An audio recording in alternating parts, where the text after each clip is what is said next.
What's up, friends? Have you, as a parent or as a busy business owner, said to yourself, I know I got to make content, but this stuff is getting overwhelming? If that's you, if you said that or you're feeling that, I'm going to help you remove that feeling today. Welcome to the Unstuck podcast. I'm your host, Drew Koss, and today we're going to talk about how do you make this whole content stuff simple. We want to make it simple because we have things in life that we have to do outside of content.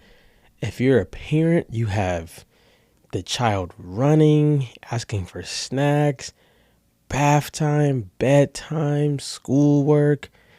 You have all sorts of things on your plate.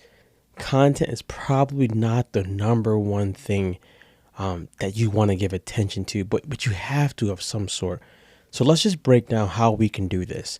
I'm going to just start off by saying, first, consider an audio podcast. This is what you're hearing right now. This is an audio podcast.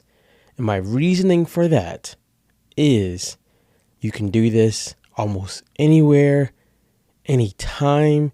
You don't need a big setup at all. You don't need a lot of space. You don't really have to do any editing. And you don't have to worry about like graphics and reels and things of that nature.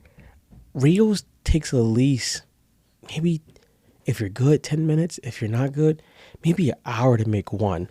You can do a couple episodes in that time. Now, I'm biased towards that because right now you hear my child running downstairs. I'm biased towards that. And with that being said, it just makes things so much easier. You can build a community around your audio podcast. You can build a subscription around your audio podcast. You can connect at a deeper level with your people with your podcast. And you're not fighting the algorithm. So I'm biased on that. But let's just say you want to have something that you do put on social media and things like that. Before we get there, make sure to subscribe. Subscribe to this channel so we can continue to help more people. And make sure to share it with your loved ones.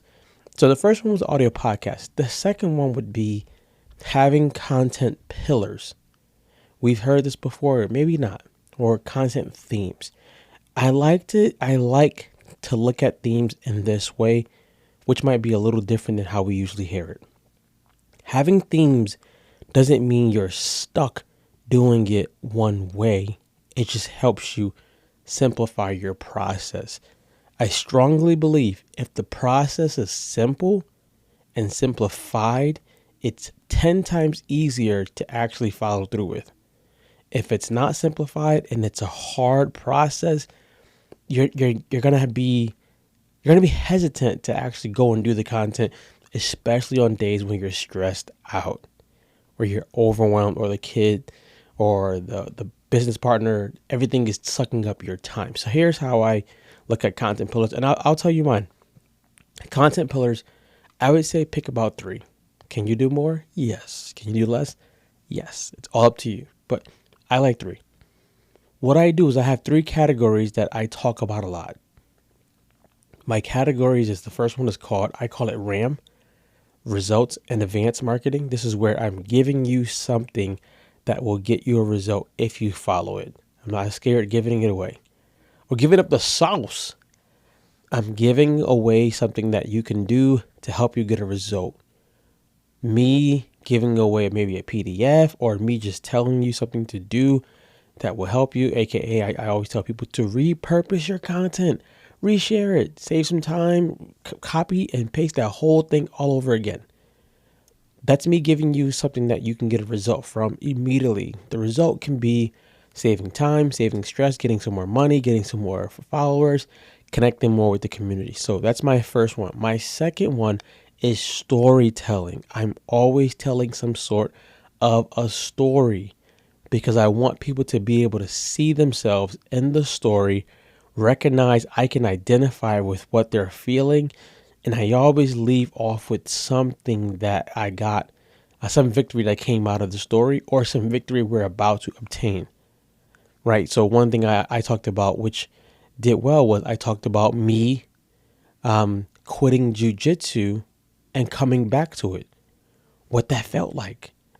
And people were, I would say people were, what's the word I want to use? People were encouraged to realize you can step away from something and come back to it. However, the feeling in your head or the mental struggle is real. And that's what I was talking about.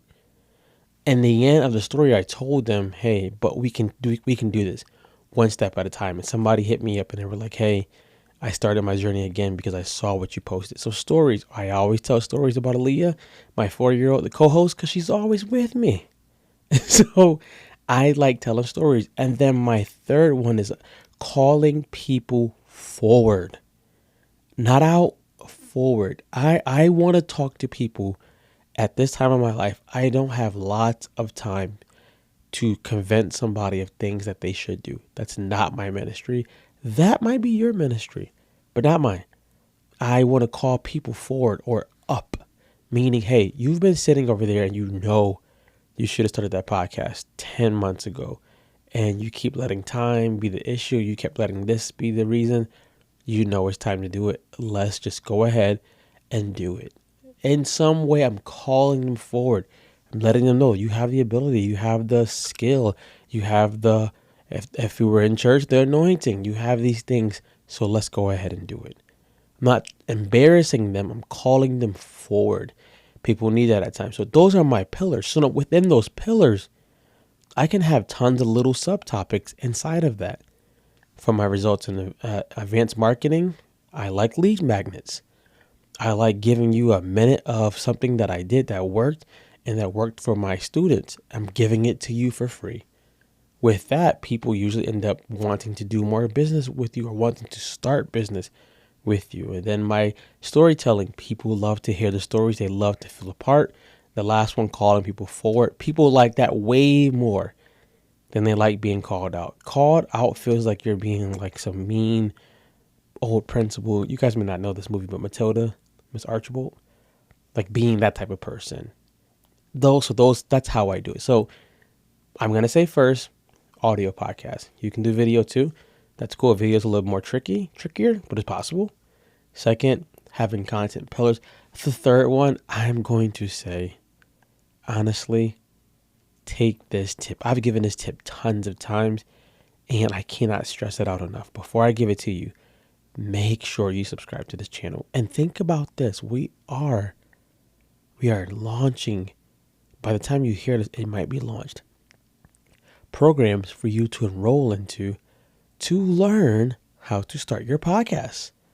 Drew, I want to do what you're doing. I want to be behind the mic because I don't feel like being extroverted, or I know I have a message to reach people. Go to my website, go.drewcost.com.